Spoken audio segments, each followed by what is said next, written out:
Nous discuterons de tout cela avec la journaliste bien connue Alesia Batzman. Moscou, la première panne de courant massive. Dans le complexe résidentiel impérial près de Moscou, nous sommes des milliers. Qu'est-ce que vous en pensez? Des milliers de personnes sont privées d'électricité, d'eau et de chauffage. Les lecteurs signalent qu'il s'agit déjà de la troisième panne de courant en 24 heures. Quelqu'un a fait sauter quelque chose et maintenant ils n'ont plus rien. L'ensemble du complexe résidentiel a été fermé. Les ascenseurs se sont arrêtés. Des familles avec enfants quittent leurs appartements. À Moscou, les premiers signes de panne systémique apparaissent et l'attaque contre Moscou et d'autres territoires russes se poursuit depuis 5 jours consécutifs. Salutations à nos flamants roses. Plus de 200 drones ont attaqué des sous-stations électriques dans la région de Moscou, à Yaroslav et à Oral. Une centrale thermique a explosé. Une raffinerie de pétrole brûle à Vladimir et des sous-stations sont touchées. Bref, nous encerclons Moscou. Nous en discuterons avec la journaliste Batman. Alesia, je suis très content de vous voir. Dasha, bonjour les amis. Je suis content de vous voir. Vous dites toujours que c'est un jeu auquel on peut jouer à deux. Vous savez, j'ai eu tellement de plaisir à regarder ces clips, à voir comment dans le complexe résidentiel d'élite impériale Matichi, des milliers de moscovites se sont retrouvés sans électricité, sans eau, sans chauffage. Pouvez-vous imaginer? Et ce n'est que le début. Qu'en pensez-vous? Et je dirais ceci, que les moscovites et le reste des Russes, en particulier les habitants de l'île de Sakhaline, se demandent d'abord pourquoi ils sont dans le noir. Pourquoi cela leur arrive-t-il? Sans électricité, sans chauffage, sans autre commodité et déjà pendant la saison froide. Écoutez, à la fin, avant cela, leur bien-aimé Poutine sort et dit que la Russie a testé « Bonjour super arme ». Il a utilisé beaucoup d'épithètes différentes, a décrit à quel point c'était terrifiant, à quelle distance il pouvait voler et à quel point les tests étaient réussis. Il a volé sur 14 000 km. Mais j'ai une question. Où a-t-il atterri? Sérieusement, où a-t-il réellement atterri? Nous ne le savons pas vraiment. Vous voyez, quand il en parlait ça aussi, ce sont tous des tests. Comment le saurions-nous?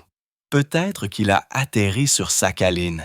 S'est-il écrasé là-bas? Peut-être que c'était lui. L'a-t-il touché avec le Burevestnik? Ils font toujours ça. Ils le font toujours de cette façon. Ou peut-être que son Poséidon a atterri dans la région de Moscou. Il a explosé, vous savez, ou peut-être que c'était juste un autre Orichnik. Mais nous ne savons pas vraiment que c'était l'Ukraine. C'est Vladimir Poutine et sa guerre, menée personnellement, qui revient dans les foyers de ceux qui l'ont commencé. Eh bien, tout est logique et inévitable. Pouvez-vous imaginer? Je parlais justement à nos nouvelles recrues militaires et elles disent que notre objectif actuel est d'encercler, de mettre Moscou dans un cercle, d'attaquer toutes les centrales thermiques et d'essayer de provoquer une panne de courant systématique dans les grandes villes de Russie. Mais vous savez, si cela fonctionne, je regarde ces pannes de courant, vous savez, ces cris et ces gémissements des moscovites. C'est juste, vous savez, de la musique à mes oreilles. Écoutez. C'est bien sûr une pression extrêmement forte. Bien sûr, si cela pouvait être fait, cela paralyserait fondamentalement la guerre parce que cela déclencherait en Russie des processus qui n'ont jamais été vus auparavant. Et ce qui est important, c'est que l'Ukraine elle-même est un système très flexible, hautement auto-régénérant qui très rapidement à tous les niveaux inférieurs. Vous savez, ces connexions horizontales fonctionnent de telle manière que quand il nous arrive une sorte de problème, n'est-ce pas? Chaque fois qu'il y a une autre frappe russe quelque part, les gens se rassemblent immédiatement comme des fourmis et commencent à aider, à restaurer, à faire quelque chose. Les services d'urgence arrivent. Les ouvriers des immeubles de grande hauteur, les installateurs, les électriciens, tout est réparé. Et cela se produit même sous les bombardements. L'équipement est commandé. Tout est à portée des entrepôts. Quelqu'un transporte toujours quelque chose. Il n'y a rien de tel en Russie. En Russie, chacun est pour soi et pour son propre compte. De plus, pour eux, tout malheur, toute tragédie qui arrive à leurs voisins n'est qu'une occasion de corruption et de pillage. En d'autres termes, c'est une chance d'aller dans les ruines et de voler rapidement un coffre-fort ou un réfrigérateur chez un voisin dont la maison a été détruite. Vous savez, si quelque chose frappe une centrale électrique, c'est juste une autre occasion pour eux, à cette centrale électrique, de ramasser des fils, de l'aluminium ou tout autre métal précieux qui s'y trouve et de les vendre rapidement à la ferraille. Je veux dire, regardez, c'est leur histoire. Je ne parle même pas de quelque chose de super, de quelque chose d'exclusif ou de spécial. C'est vraiment juste comme ça qu'ils vivent. Donc, bien sûr, s'ils commençaient à vivre le genre de choses dont vous parlez, comme des pannes de courant ou des centrales électriques qui se déconnectent de manière inattendue, alors pour eux, ce ne serait pas seulement un catalyseur. Dans ce cas particulier, cela pourrait en fait devenir le déclencheur d'une crise absolument incroyable qui pourrait s'intensifier et croître encore davantage. Il y aurait probablement des changements politiques importants, voire tectoniques en conséquence. C'est-à-dire que cela pourrait dégénérer en une menace pour le régime de Poutine à 100%. Ou cela pourrait venir par les oligarques soutenus par des généraux, des soldats ou des occupants des lignes de front avec une foule agitée ou d'une autre manière. Mais cela pourrait arriver comme ça. Cela se produira-t-il réellement à l'échelle dont nous venons de parler? Je ne sais pas. De plus, je n'en suis pas sûr parce que vous aviez raison au début quand vous avez mentionné que c'est un jeu auquel on peut jouer à deux. Et vous pouvez voir que eux aussi, jusqu'à présent, ont stocké suffisamment de roquettes et de drones. Ils en ont encore beaucoup et ils se préparent, surtout maintenant qu'il fait plus froid dehors. Ils se préparent à tout utiliser. De plus, vous pouvez voir qu'en plus de frapper des bâtiments résidentiels, qu'ils continuent de frapper, tuant des enfants et des civils ukrainiens, ils ciblent spécifiquement et délibérément des centrales électriques. En d'autres termes, ils veulent essayer de plonger l'Ukraine dans le noir. Et ici, regardez, bien sûr, comme vous pouvez le voir, nous répondrons. Bien sûr, Dieu merci, nous avons les moyens et les ressources pour répondre. Mais je vais vous dire, il y a aussi une réponse asymétrique. Pas seulement le genre que nous envoyons là-bas, mais aussi le genre qu'ils envoient ici. La réponse asymétrique est en fait quand Trump perd finalement patience. Écoutez, voici ce qui s'est passé aujourd'hui. Amis, un article a été publié dans l'un des principaux médias américains, qui est entièrement basé sur des informations privilégiées de la Maison-Blanche. En d'autres termes, Trump a permis que ces informations soient partagées avec les journalistes. Alors, de quoi s'agit-il? Il s'agit du fait que la Maison-Blanche et Trump, personnellement, étaient absolument furieux après que Poutine l'ait appelé jeudi, juste avant vendredi, où il était censé nous donner des réponses, et les convaincu de retarder un peu les choses, en disant « Rencontrons-nous à Budapest, tout ira bien ». Après cela, de Russie. Oui, bien sûr, nous nous souvenons tous que Trump était prêt. Et encore une fois, oui, Poutine veut la paix. Après cela, du Kremlin, un document arrive à Washington. Et cette fois, la Maison-Blanche le partage spécifiquement avec les journalistes. C'est une sorte de ballon d'essai qui montre à quel point les choses sont tendues là-bas. Et dans ce document, eh bien, c'est tout ce même grand pouvoir chauviniste, ruskimère, ce non-sens que nous avons vu auparavant. Ils n'ont tiré aucune conclusion du tout. Encore une fois, ils disent que l'Ukraine devrait céder des territoires à la Russie, pas seulement le long de la ligne de contact, mais tout ce qu'ils veulent d'autre également. Que l'armée ukrainienne devrait être démilitarisée, que l'OTAN ne devrait pas être impliquée, et beaucoup d'autres points comme ça. La Maison-Blanche était stupéfaite. Trump dit que ce n'est pas possible, ce doit être une erreur. Rubio dit « Appelez Lavrov ». Et maintenant, juste pour éviter toute erreur, nous nous souvenons de comment Witkoff a dit « Peut-être que j'ai mal compris ». Vous vous souvenez de comment c'était au Kremlin? Poutine a passé des heures à lui parler des œufs de Paysanne sans traducteur. Très intéressant. Donc, Rubio, juste pour éviter ces, vous savez, des difficultés de traduction. Rubio appelle Lavrov et dit qu'il doit y avoir une erreur. Nous avons reçu un document de vous. Alors, dites-nous quelle est votre position de négociation réelle. Où est la partie constructive? Comment allons-nous parvenir à un accord? Et Lavaux, avec un visage impassible, lui dit « Oui, non, oui, bien sûr, nous voulons ceci, nous avons besoin de cela et de ceci », répétant fondamentalement le même non-sens. Rubio a raccroché le téléphone. Vous voyez, c'était la fin de tout cela. Après cela, Trump est sorti et a dit, comme nous nous en souvenons publiquement, qu'il avait annulé la réunion avec Poutine. Il a dit « J'ai annulé la réunion avec Poutine ». Pas que cela n'ait tout simplement pas fonctionné, ou ait été reporté ou retardé. Non, j'ai annulé la réunion avec Poutine.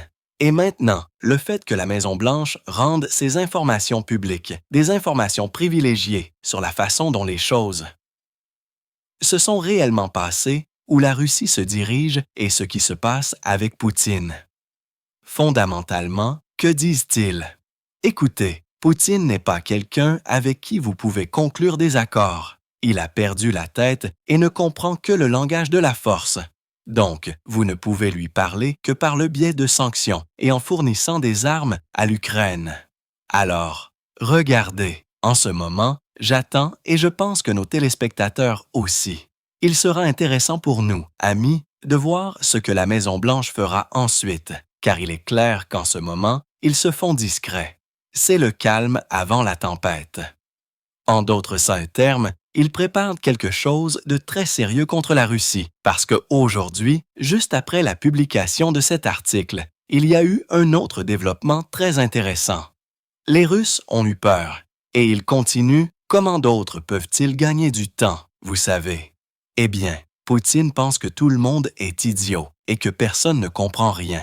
Un représentant officiel de la Russie est sorti aujourd'hui du ministère des Affaires étrangères, je crois, et a déclaré qu'ils étaient prêts à des négociations directes avec l'Ukraine. Ils ont dit « Écoutez, Istanbul est un bon lieu, négocions. Pourquoi l'Ukraine ne vient-elle pas à la table? » Bien sûr, ils ne disaient pas cela pour le bien de l'Ukraine. Ils disent cela pour Trump parce qu'ils savent, leurs renseignements le savent. Les Russes ont déjà des informations selon lesquelles Trump a préparé un coup puissant pour Poutine, un coup très désagréable pour la Russie, qui bien sûr influencera maintenant le cours de la guerre et la façon dont les événements se déroulent.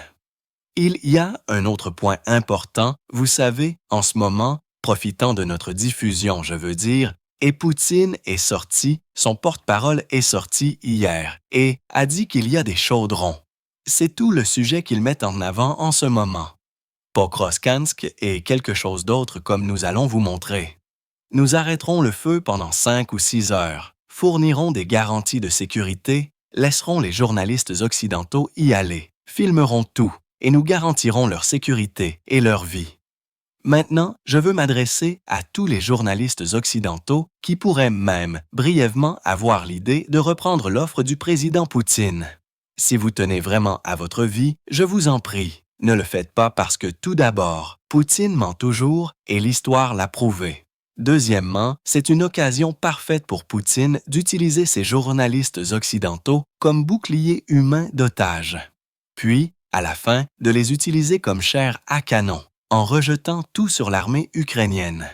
Il est donc clair qu'ils vont simplement se débarrasser d'eux et dire « Ce n'est pas nous, nous sommes les gentils, c'est l'Ukraine qui a enfreint les règles ».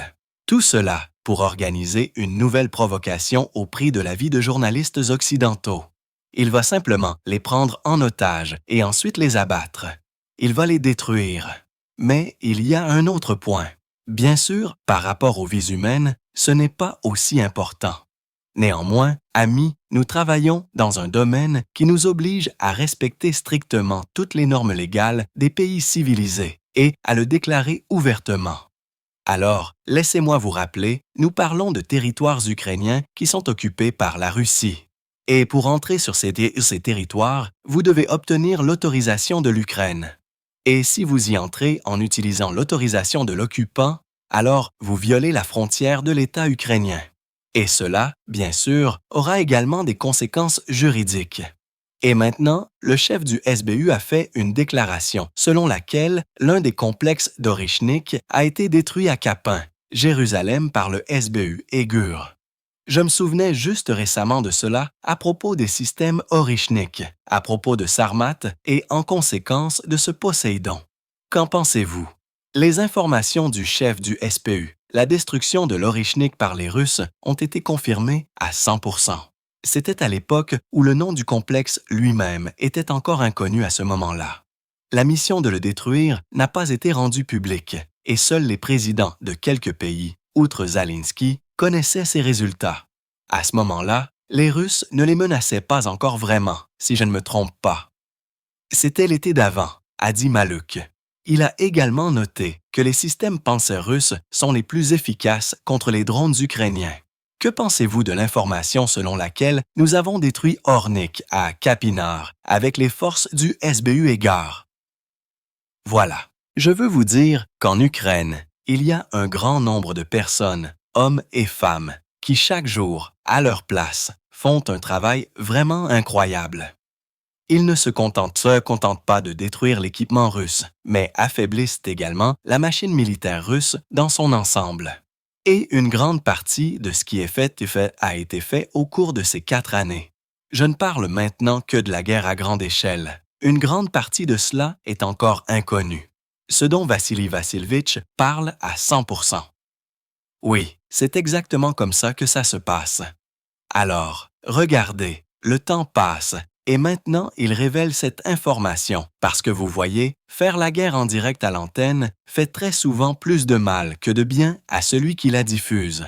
En d'autres termes, la guerre n'implique pas une telle publicité. Tout d'abord, vous devez planifier, exécuter, et seulement après un certain temps, pouvez-vous le rendre public et en parler. Pourquoi dis-je cela, mes amis? Le grand marché, nous le découvrons plus tard. Combien avons-nous de héros? Combien avons-nous de personnes inventives et incroyablement courageuses qui ont développé et mené des opérations d'un tel niveau? Certaines de ces opérations, vous savez, nous ne pouvons pas en parler, mais je peux dire ceci. Quand elles seront connues, quand les forces de défense qui les ont menées raconteront leurs histoires sur ces opérations, il sera possible et nécessaire de faire des films hollywoodiens à leur sujet. C'est juste incroyable la façon dont ces choses sont planifiées, la façon dont elles sont menées, à quel point notre peuple est courageux, à quel point il est motivé, ce qu'il est prêt à faire pour la victoire de son pays. Vous savez, quand j'entends ce genre d'histoire en privé, je suis juste étonné une fois de plus de voir à quel point nous sommes forts, de voir que nous avons ces gens qui représentent vraiment la vraie Ukraine. Je ne dis pas cela juste pour faire de l'effet. Écoutez, ce dont nous parlons maintenant avec Orechnik n'est qu'un élément de cette grande mosaïque de nos héros qui travaillent là-dessus chaque jour, risquant leur vie. Je le répète, et vous savez, eh bien, écoutez, oui, pourquoi chercher loin, n'est-ce pas? L'un de nos amis très proches, juste son unité qu'il a créée de toutes pièces, n'étant pas militaire du tout, ne comprenant rien à ce sujet, pendant la Grande Guerre, a déjà détruit du matériel russe d'une valeur de 12,5 milliards, peut-être même plus maintenant. Ce sont des chiffres officiels confirmés. Pouvez-vous imaginer juste une personne et une unité? Mais regardez, il y a beaucoup de gens comme ça. Et le truc, c'est que les gens qui se battent là-bas, ils choisissent des gars qui, à première vue, on pense qu'on les regarde et ils ressemblent à des intellectuels, des nerds avec des lunettes. Et vous demandez, alors, combien en avez-vous? Combien en avez-vous à votre actif? Il dit, eh bien, quelque chose comme, par exemple, 60 chars et 300 orques. Et je demande, est-ce pour toujours? Il dit, non, les orques. Et c'est juste au cours du dernier mois ou quelque chose comme ça, vous savez. Eh bien, les chars sur une certaine période. Donc, c'est devenu une sorte de routine. Mais ce sont ces gens qui rendent possible pour nous tous, pour vous et moi, de faire ces émissions grâce à des gens comme eux, vous savez, pour que d'autres travaillent dans des cafés, cuisinent du pain, voient des patients dans les hôpitaux. C'est grâce à ces gars que nous continuons à vivre dans notre belle Ukraine indépendante. Donc, tant que nous les aurons tous, comment l'Ukraine pourra-t-elle être vaincue? Vous avez tout à fait raison. Je ne peux pas discuter de ce sujet avec vous. La visite de Trump en Corée du Sud, bien sûr, ils lui ont donné une couronne, ce qui était prévisible. Et la rencontre avec Xi, laissez-moi vous dire, mon impression de la rencontre entre Xi et Trump est qu'elle ne signifie rien en termes d'aide à l'Ukraine. Il est indéniable qu'ils ont très probablement discuté des questions économiques entre les deux pays. Ils ont réglé leurs propres affaires, les tarifs, etc. Mais, si je comprends bien, la Chine ne va pas renoncer au pétrole russe. Et Trump, il ne fera pas pression sur la Chine pour que la Chine renonce au pétrole russe. Ce que j'ai entendu de Trump quand il a parlé, il a dit que peu importe si la guerre de la Russie se termine ou non. Nous en sommes loin, mais nous allons l'essayer. Mais pour l'instant, je ne vois pas de levier particulier ou quoi que ce soit de ce genre. Et quand les journalistes ont demandé si Trump avait parlé du pétrole russe, il a un peu esquivé la question. Si je comprends bien, le résultat est nul. Pour vous et moi, qu'en pensez-vous? Pour l'instant, je ne peux que dire que pour nous, leur rencontre n'a pas été historique. Mais il y a trop peu d'informations que nous connaissons et que nous pouvons rassembler pour que le puzzle se mette en place et que nous puissions tirer des conclusions concrètes.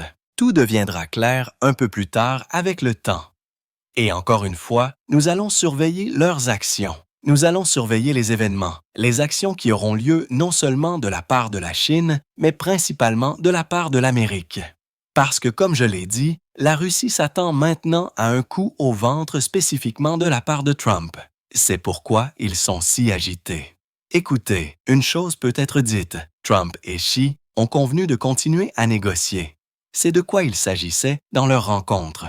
Ne pas essayer de monter à bord de tout et ce d'un coup, mais d'aborder ce rapprochement pas à pas, morceau par morceau, petit à petit. Eh bien, il est clair qu'il y a un dialogue constructif. Il est clair qu'ils ne se sont pas complètement brouillés. Ils ne se sont pas déclaré la guerre à la suite de la rencontre. Au contraire, ils ont dit qu'en ce qui concerne le commerce, les sanctions, les tarifs, nous mettons fondamentalement ce sujet de côté pendant 6 mois ou plus, en l'oubliant et en ne faisant rien. Mais qu'est-ce que tout cela signifie? Cela signifie que pendant ces 6 mois, ce bon cadre qu'ils ont défini politiquement doit être rempli d'actions concrètes. Et ces actions peuvent et doivent inclure diverses étapes l'une vers l'autre dans différents domaines. Et croyez-moi, la sphère de la guerre de la Russie contre l'Ukraine pour Trump, peu importe qu'il l'ait voulu ou non. Bien sûr, il ne l'a pas voulu. Mais en ce moment, c'est une priorité absolue et essentielle. C'est pourquoi ils vont continuer à revenir sur cette question. Si rien ne s'est passé maintenant que nous aurions aimé, bien sûr, ils vont continuer à en parler. Au moins, ce que nous avons avec l'Inde est déjà incroyable. C'est une bonne base et un point de départ en termes de pertes financières pour la Russie. Ce que nous avons en termes de sanctions de Trump contre Lucy et Rosneft est une base incroyablement solide et un excellent coup porté à l'économie de la Russie, à ses revenus, parce que regardez ce qui se passe. Ils mettent déjà tout aux enchères. Tous les biens occidentaux, des choses comme ça, n'arrivent pas quand la vie est assez belle. Et cela se passe très vite. Tout ce que vous voyez s'effondre et tombe en morceaux.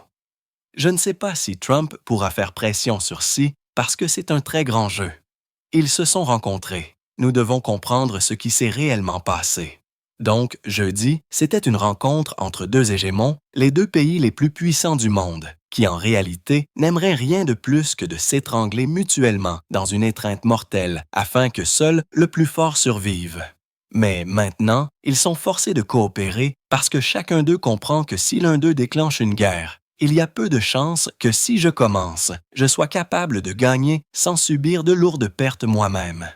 Et comme ils ne sont pas confiants dans leur victoire, ils sont forcés de faire semblant d'avoir de bonnes relations, de négocier, voire de lancer des projets conjoints pour se rapprocher et se renforcer grâce à cela, parce que chacun cherche son propre avantage dans ces ésos troubles. Vous voyez, ils essaient de saisir quelque chose pour eux-mêmes. Et bien sûr, c'est la principale priorité pour la Chine.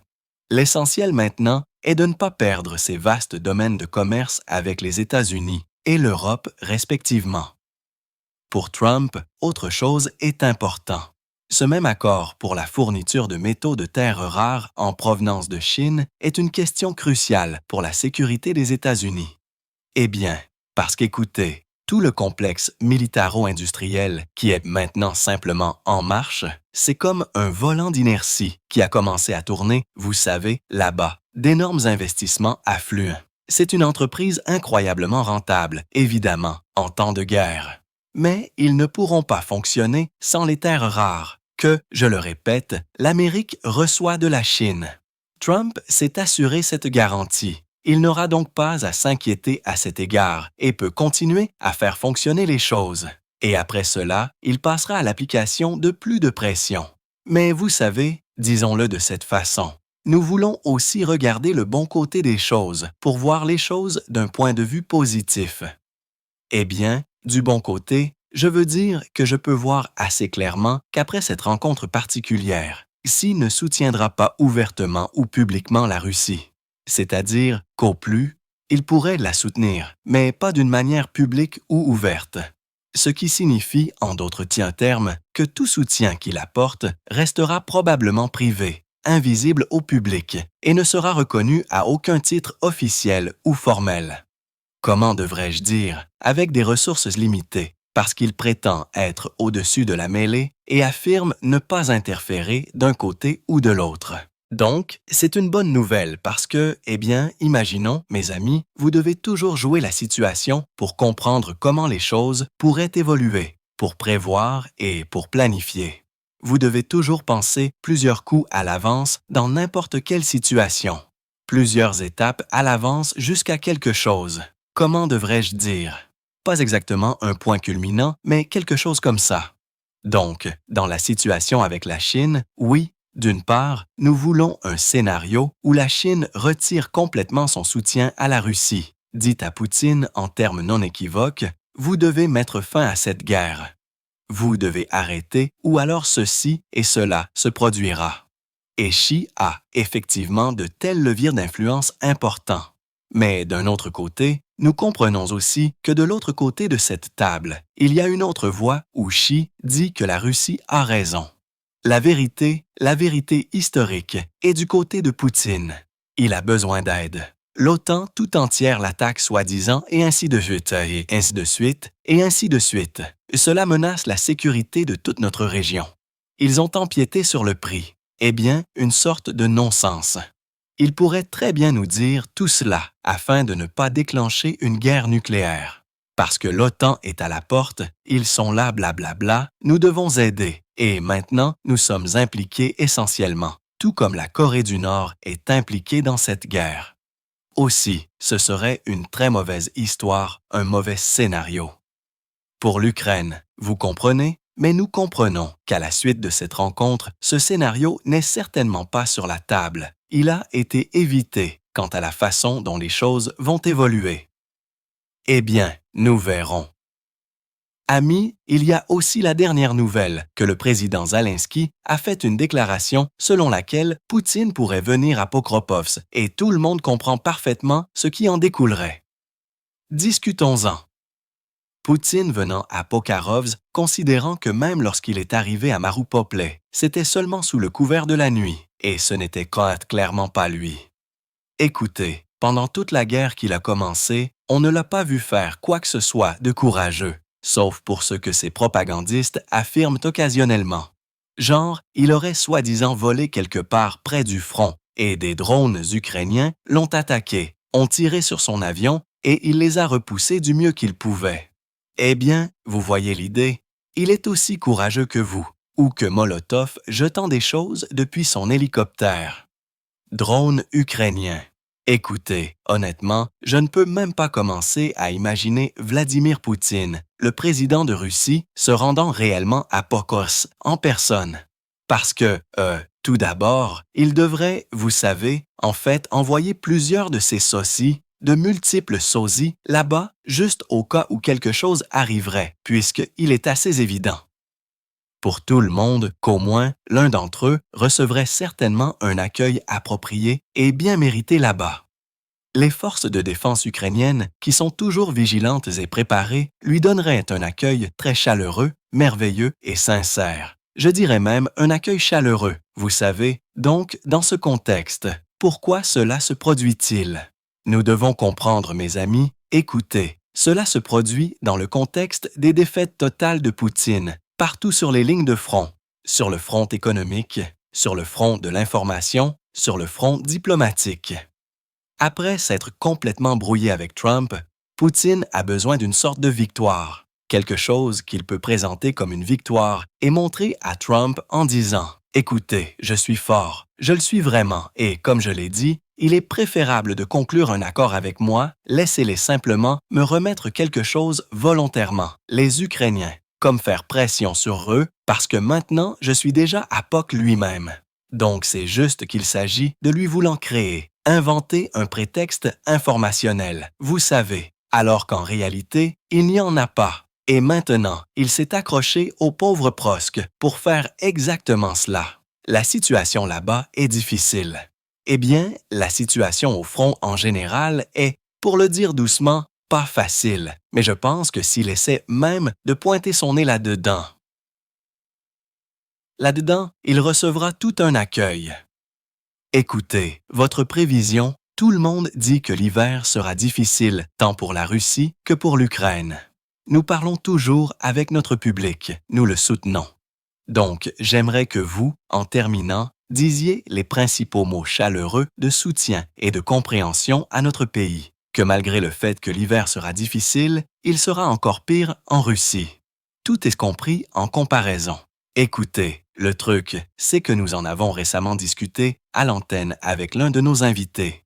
Donc, par exemple, Trump a donné à Poutine 6 mois en disant essentiellement « Voyons ce qui se passe dans 6 mois ». Les sanctions ne signifient rien pour lui à mon avis. Dans 6 mois, nous verrons ce qui se passe. Même si nous regardons juste les 6 prochains mois, c'est une étape historique. Nous devons comprendre que malgré le fait que ce sera très difficile et que nous ne savons même pas à quel point ce sera difficile parce qu'en réalité, la Russie a stocké beaucoup de missiles et de drones différents afin, dès qu'il fera encore plus froid, de terroriser autant que possible et d'essayer de plonger l'Ukraine dans le noir. Nous comprenons cette tactique, nous comprenons cette stratégie. Nous savons qu'ils vont faire cela et au front, ils vont continuer à pousser en essayant. Mais malgré le fait que ce sera difficile, nous devons réaliser que même dans les 6 prochains mois, rien de bon n'attend la Russie. En d'autres termes, les choses ne feront qu'empirer pour eux. La guerre arrivera sur leur territoire avec toute sa force. Et les Russes comprendront enfin quel genre de tempête ils vont récolter après avoir semé ce vent. Vous voyez, leurs perspectives sont très claires. C'est juste que nous ne savons tout simplement pas à quel point cela va être mauvais. Si mauvais que la Russie pourrait simplement commencer à s'effondrer. Si mauvais que le régime de Poutine sera forcé de démissionner. Ou si mauvais que Poutine parvient encore à conserver le pouvoir, mais il sera forcé de mettre fin à la guerre. Et bien sûr, rien de bon n'attend les Russes. En d'autres termes, c'est la stagnation quoi qu'il arrive. C'est la pauvreté quoi qu'il arrive. Et c'est un avenir de régression quoi qu'il arrive, parce que le développement ne les attend que si la Russie devient vraiment un pays démocratique. Mais pour l'instant, honnêtement, je ne peux même pas imaginer comment cela est possible, même en théorie. En même temps, pour l'Ukraine, nous ne pouvons que nous améliorer en termes de nos positions, du soutien de nos partenaires et de notre compréhension de l'avenir que nous voulons construire, et cela nous attend. Alors, regardez, nous avons un plan pour après la guerre. Nous avons un plan absolument clair. Nous voulons vivre une vie belle et libre. Nous voulons reconstruire nos villes. Nous voulons profiter de la vie chez nous et ne déranger personne tant que personne ne nous dérange. Mais les Russes n'ont pas de plan pour la période après la fin de la guerre. Vous voyez, toute leur nature, toute leur essence en ce moment est axée sur le fait de causer du tort à quelqu'un, de détruire l'Ukraine, de détruire leurs voisins. Ils ne pensent même pas à comment bien vivre eux-mêmes. Cette idée n'existe tout simplement pas du tout dans leur esprit. Savez-vous ce qui est incroyable? Ils ne discutent même pas de ce qui se passera lorsque la guerre se terminera. Quoi qu'ils choisissent de l'appeler, cela n'a pas d'importance. Comme notre pays va enfin se développer. Les Russes cesseront d'utiliser des trous dans le sol comme toilettes et nous aurons leur propre toilette. Tant d'hôpitaux et d'écoles seront construits. Nous allons d'une manière ou d'une autre, vous savez, les frontières vont s'ouvrir. Les gens pourront dire ce qu'ils veulent. Il y aura la démocratie. Ils ne discutent de rien de tout cela. Ils vivent dans un camp de concentration et ils en sont satisfaits. Mais le truc, c'est que ce camp de concentration ne va faire que se durcir. Les règles, vous voyez, c'est tout ce qu'il y a. C'est pourquoi je pense que c'est assez optimiste de ne pas se décourager et de continuer à faire son propre travail, chacun à sa place avec son propre travail. Amis, nous faisons sauter des noiserets, des centrales électriques. Nous créons des pannes de courant en Russie, nous attaquons des raffineries de pétrole. En ce moment, les exportations de produits pétroliers russes ont chuté à leur niveau le plus bas. Ce sont simplement des réalisations phénoménales. Olesia Batsman, une journaliste bien connue, et moi, comme toujours, nous rencontrons chaque semaine à la fin de la semaine pour discuter des dernières nouvelles. Je suis sûr que la semaine prochaine, il y aura encore plus de nouvelles importantes et positives pour l'Ukraine. Alésia, je suis toujours très heureux de vous voir et, comme d'habitude, à la semaine prochaine. Dasha, merci beaucoup, amis. Merci à tous et à bientôt.